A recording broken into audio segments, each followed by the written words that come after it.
a Grand Canyon Hymer Campervan. We are on our way to see the campervan for the second time.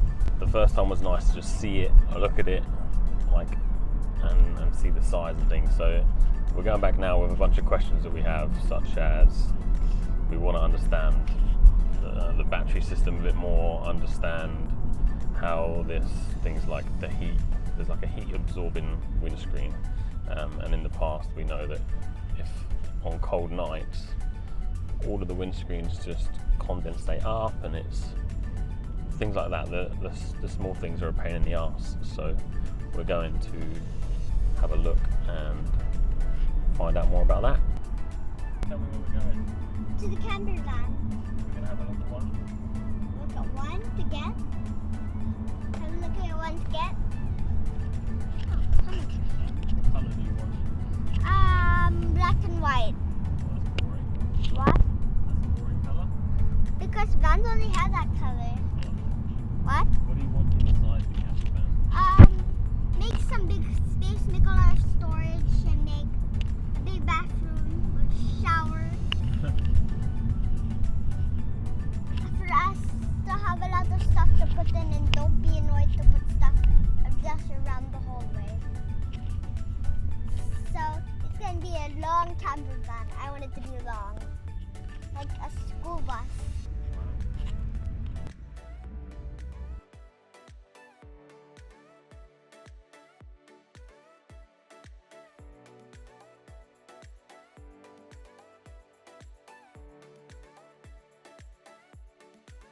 Alright, so we just put down the deposit for a Grand Canyon Hymer Campervan. When we get home, I'll run you through what options we've gone for and why we've gone through them.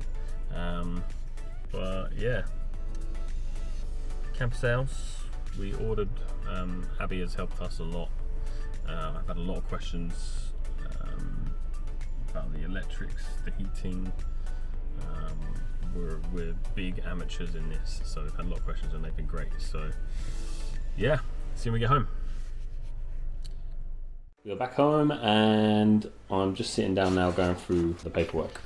I wanted to just run you through the options we've gone for and why we've gone for them. Done quite a bit of research into trying to understand what Hymer offer and how I can use it for our benefit, basically. Okay, so the base model we've got is the Grand Canyon, and we have upgraded the engine to the middle one, which we've had to get a stronger chassis, which basically allows us to have a larger payload. Okay, so the first we've got is we've gone for a black exterior, and I've upgraded the manual to a 9-gear automatic transmission. The idea of that is that we're going to be doing quite a bit of traveling. So I'm getting lazy.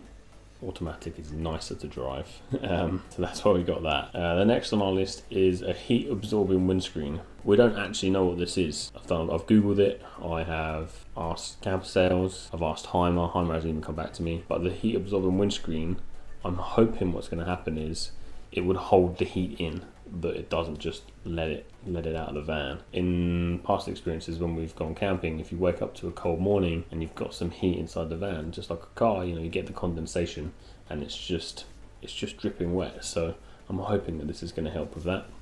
The next one was again another one that we wasn't too sure about. Auxiliary parking heating programmable.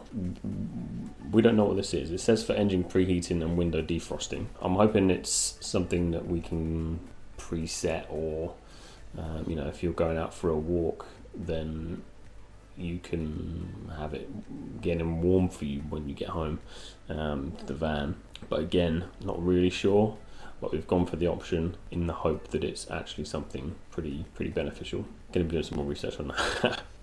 We've gone for the pop-top roof. You have to pay extra to have it painted in the same colour as the vehicle. It's a bit of an odd one, but yeah. So we've got the pop-top roof.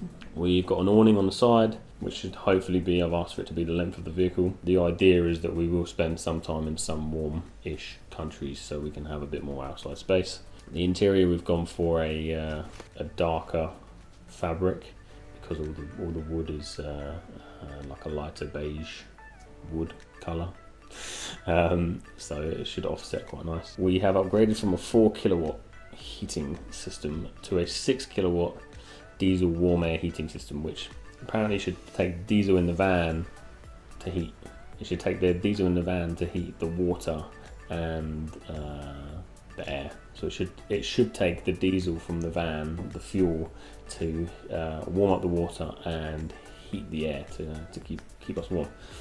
It's a lot of money this. We've paid for sleeping roof heating. It sounds great, but from the pictures all I see is a tube that goes from the downstairs outlet up in a ducting that sits in the roof. So I don't think that's going to be very pretty, but if anyone sleeps in the top roof, I think it's important, especially if we're in a cold climate. That's £130 just for that tubing. We've gone for the diesel altitude kit. Again, I've done some research on this, and I asked, Abby was fantastic at CamperSales, and I was asking a lot of questions that I think most people don't ask. But I wanted to understand what the diesel altitude kit was, you know. Does that mean that if we go into the mountain, it just doesn't work anymore?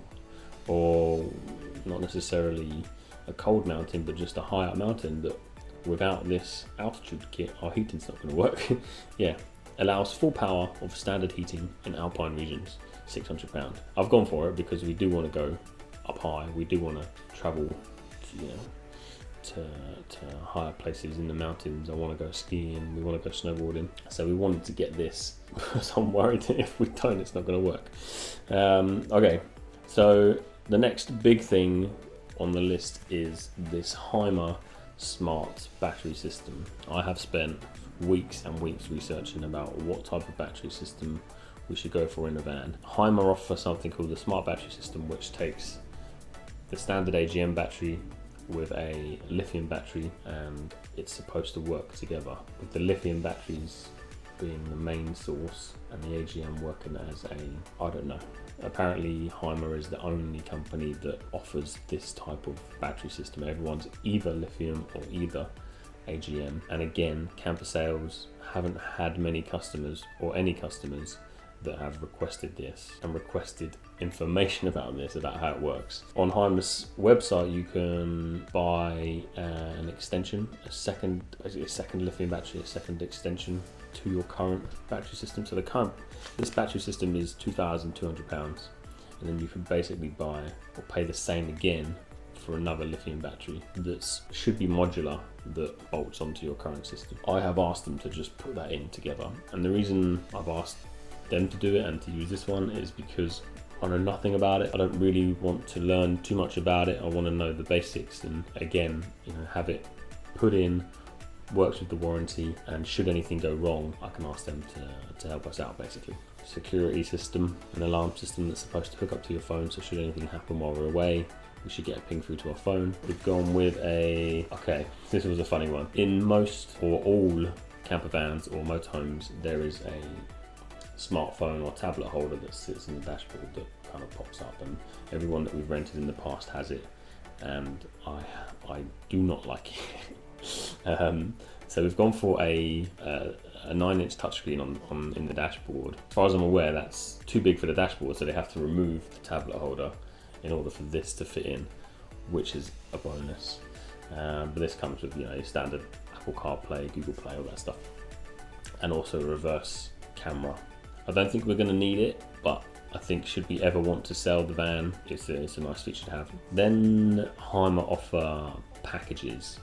So it's a chassis package, a style package, a Camp Plus package, and the crossover package. In the chassis package, we get automatic aircon with a pollen filter, which we did a bit of research. It's just an aircon, apparently. An upgraded fuel tank, so it's a 90-litre fuel tank, which is, I guess, good if it's in combination with our 6 kilowatt diesel heating, so we have more fuel in there. Fog lights, leather steering wheel, and LED daytime running lights. Not sure we need the leather steering wheel. or the daytime running lights, but again, I think the daytime running lights are quite nice.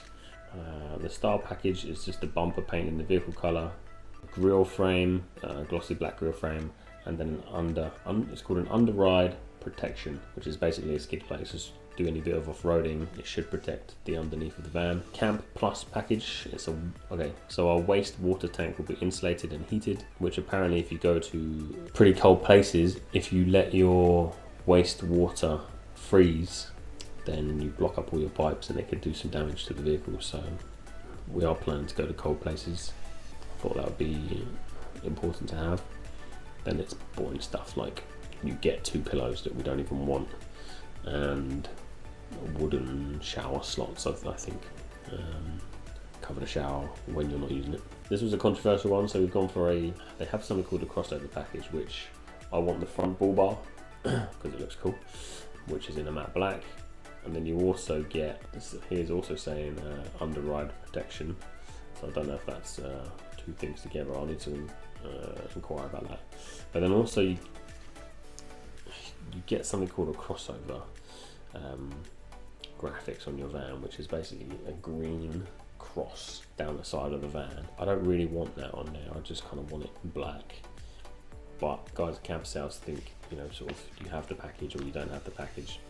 So what I thought was maybe we don't have the package and we just pay for the front bar and the under protection separately, but you can't buy them separately, you have to have it in the package. So what we might have to do is end up paying the extra £400 for this graphic and then just take it off when it arrives, which obviously is an incredible waste of money, but it might be the only option. So I'm going to see if we can save that money, because we don't have money to burn. We would like to spend that better elsewhere. We also have a 3% price increase from what will be 2021. And what else we've gone for is we're going to get the CamperSales guys to install some solar panels on the roof for us. We're not sure whether we're going to go with flexi solar panels or hard ones. That depends on the roof rack we go for. I really want to get a front runner outfitter's roof rack installed, but there may be problems because we've got the pop top. Yeah, we need to look into that. We've got a standard black bike rack to go on the back. Also looking to get a ladder along the side too. So yeah, that's the package we've gone for, and all the additional extras. What we're going to plan to do is, once we get to know the vehicle a bit more, once we understand what we've actually bought, there isn't much information online, so we're going to run through the diesel heating altitude kit, and we're going to run through the Hymer smart battery system and how effective it actually is. So yeah, that's where we are. That is the spec that we've got ordered on our Grand Canyon.